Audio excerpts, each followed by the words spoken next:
بعضی از بازیگران فقط به خاطر فیلم‌ها و سریالاشون معروف نیستن، بلکه پشت چهره شناخته شده اونها داستان‌های خانوادگی و ملیت جالبی وجود داره که خیلی ازش بیخبرن.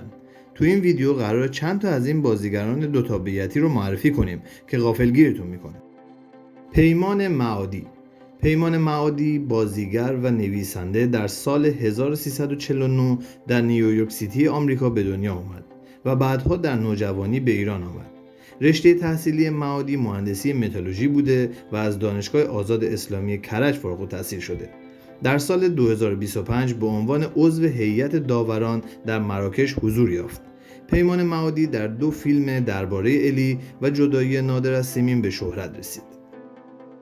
ماهچهره خلیلی. زنده یاد ماهچهره خلیلی بازیگر محبوب ویدیو و تلویزیون در تاریخ 25 دی 1355 در کشور انگلستان به دنیا آمد. او نوه دختری بانو پروین سلیمان بازیگر قدیمی سینما و تلویزیون ایران بوده. ماهچهره خلیلی دارای مدرک مهندسی معماری از دانشگاه آکسفورد انگلستان است و در سال 1382 با ابراهیم اشرفی فیلمبردار سینما ازدواج کرد و حاصل این ازدواج پسری به نام پرواز بود. سرانجام این بازیگر محبوب در تاریخ 17 مرداد 1399 پس از سالها مبارزه با بیماری سرطان لوزالمعده در 43 سالگی درگذشت. بابک جهانبخش.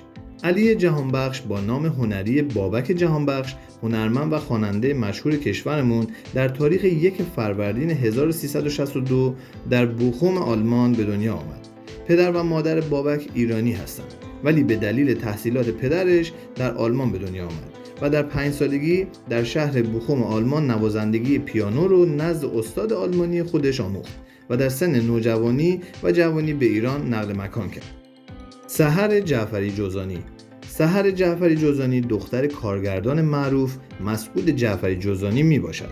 او در 11 تیر سال 1359 در سان فرانسیسکو کالیفرنیا به دنیا آمد و مادر سحر جعفری آمریکایی می باشد.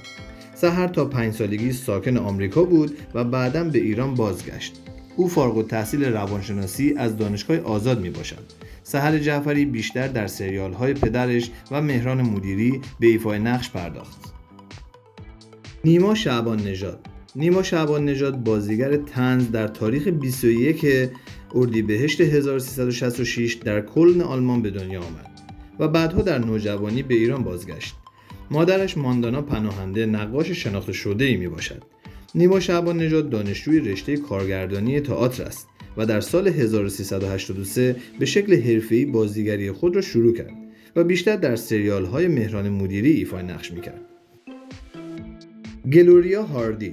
گلوریا هاردی بازیگر دورگه سینما و تلویزیون و همسر ساعد سهیلی بازیگر سینما و تلویزیون می باشد. او در تاریخ 11 بهمن 1360 در برد فرانسه به دنیا آمد.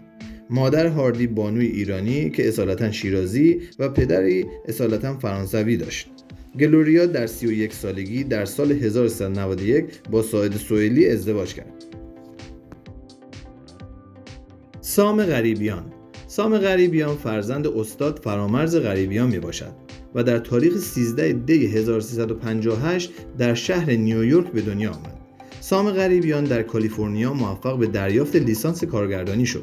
پدر و مادر این بازیگر هر دو ایرانی هستند. ممنون که تا انتهای ویدیو با من همراه بودید. لطفاً لایک و سابسکرایب یادتون نره. تا ویدیوهای دیگر خدا نگهدارتون.